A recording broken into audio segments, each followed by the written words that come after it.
Something that you're probably familiar with is the difference between adding and multiplying fractions.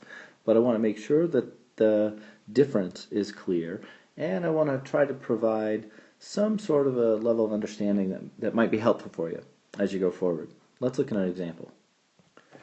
If I want to add the two fractions 1/2 plus 1/10. One thing that really makes sense to kids is money. And your instinct here might just say, well, that's 2/20, right? Just add the tops and add the bottoms. Well, I don't know. If we look at this in terms of being a 50-cent piece, and we look at this in terms of being a dime, half of a dollar, 1/10 of a dollar. If I try to add a 50-cent piece and a dime, I can't say I have two 50-cent pieces. I can't say I have two dimes, and I certainly wouldn't say I have something that's worth 1/20th of a dollar. That wouldn't make any sense at all. I'm working with money that is in different denominations. And if I want to add those together, they may need to be the same denomination. So in order for me to add these two fractions together, I have to have the same denominator. So I can't use 2 in one and 10 in the other and add them together. In order to add these together, I need a common denominator. The denominator needs to be the same. There's a bunch of different ways to go about finding a common denominator. One, if you can't think of one, is just to multiply the two denominators together, and you could use 20 here as your denominator and go forward that way. We can certainly look at it in those terms, or generally we're after the least common denominator. What is the smallest number that 2 will go into that 10 will also go into? Well, 2 will go into 10, and 10 will go into 10, so my lowest common denominator here will be 10. So I'm going to add two fractions that have 10 as the denominator. In order to change to a common denominator, the numerator might have to be adjusted. In my fraction on the right, I've got a 10 in the denominator already, so I'm not going to change the numerator, that's just going to stay 1/10.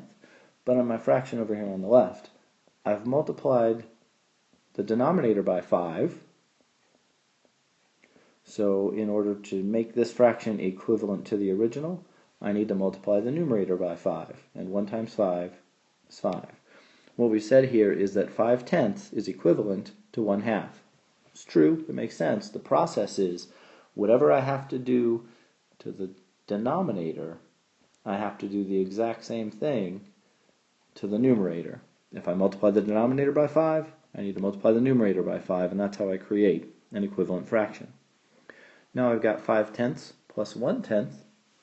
Now that I have a common denominator, I can add that together. Here again, think of I've got 5 dimes and I've got 1 dime, and I add those together and I get 6/10 of a dollar, 6 dimes. Once I have the same denominator, I can add them. Common denominator, common denomination of money is a really nice way to explain that. Going forward, when your students are possibly a little more advanced, you can reduce this, since those are both even numbers. 2 will go into 6 3 times, 2 will go into 10 5 times, and we can reduce to end up with a number of 3/5. And 3/5 of a dollar is still 60 cents, so you can make that connection if you'd like. Now let's take a look at multiplying. If we want to multiply 1/2 times 1/10, this is great because we don't have to get a common denominator. All we need to do here is multiply the tops, multiply the bottoms, and 1/20th is our answer. When we're adding, we needed a common denominator. When we're multiplying, we don't.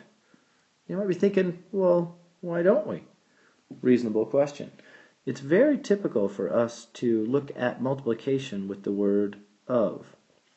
And so here, if I have 1/2 times 1/10, I could reread that as, what's 1/2 of 1/10?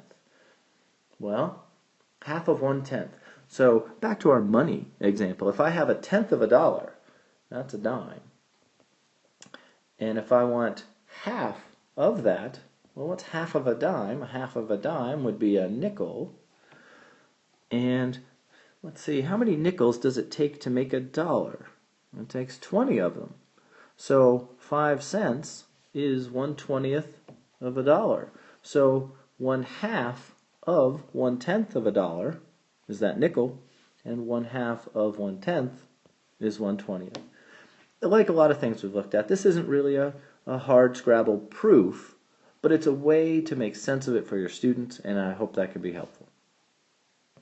And the main thing to remember here is this: when we add or subtract fractions, we have to have a common denominator.